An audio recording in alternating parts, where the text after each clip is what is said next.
One of them, a sleeper on Terra itself, wakes and reaches for a weapon. Her hand slid along cool silk, inch by subtle inch, until she grasped the familiar ivory handle. Something mechanical was purring in her chamber, a droning song in the shadows. "Do not draw the weapon," said the voice of her killer. "You are said to be an intelligent woman, Minister Zhu. I had hoped we might avoid such futility." The minister swallowed with a click in her throat. She didn't release the pistol grip. Her hand felt glued to it by sudden night sweat. How could he be here? What of her guards?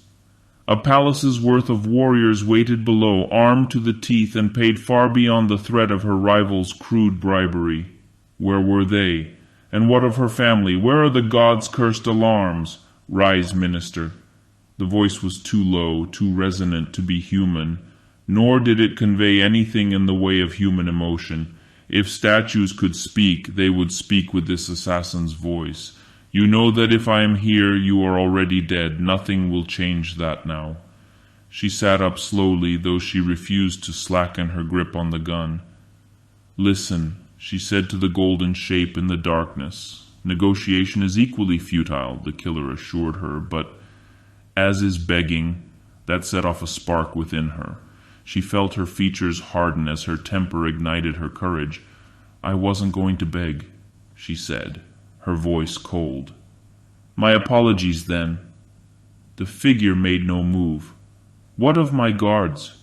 You know what I am, Koyazu. You can choose to die alone, or you can resist the inevitable, and I will leave this palace only after killing everyone who resides within it. My son. The thought welled up, bleeding and hot and savage. My son. She said the words aloud before she could help herself. He is of an age to serve the emperor.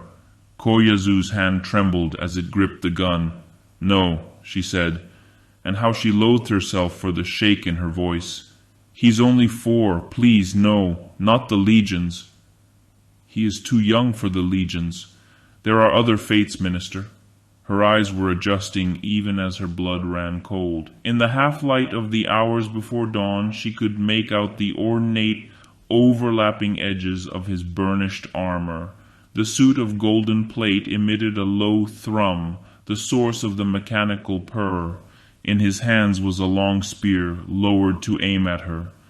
Affixed above the weapon's arm-length blade was the bulky chassis of a bolt gun clad in reinforced wirework. None of this surprised her. What surprised her was that the killer stood unhelmed, showing a face that had once been human. I've never seen one of you like this, she said. I wasn't even sure you had faces. Now you know otherwise. Koyazu watched as the assassin tilted his head slightly, hearing the whisper of priceless mechanics in the collar of his golden armor. Though his towering form was scaled up by whatever genetic meddling his master had performed to enhance the brute's intellect and physicality, no gene weaving could hide his roots. He had been human once, an Albion heritage perhaps, going by his features beneath the weathered flesh and battle scars. May I at least know the name of my killer? He hesitated, and she dared to believe she'd caught him with an unexpected question. Yet his dark eyes never wavered.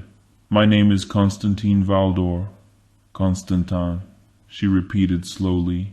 Her schooling in Old Earth's mythology had been extensive, and she often hearkened back to old tales and legends in her speeches, all the better to inspire the teeming masses of godless, hopeless dregs who served her.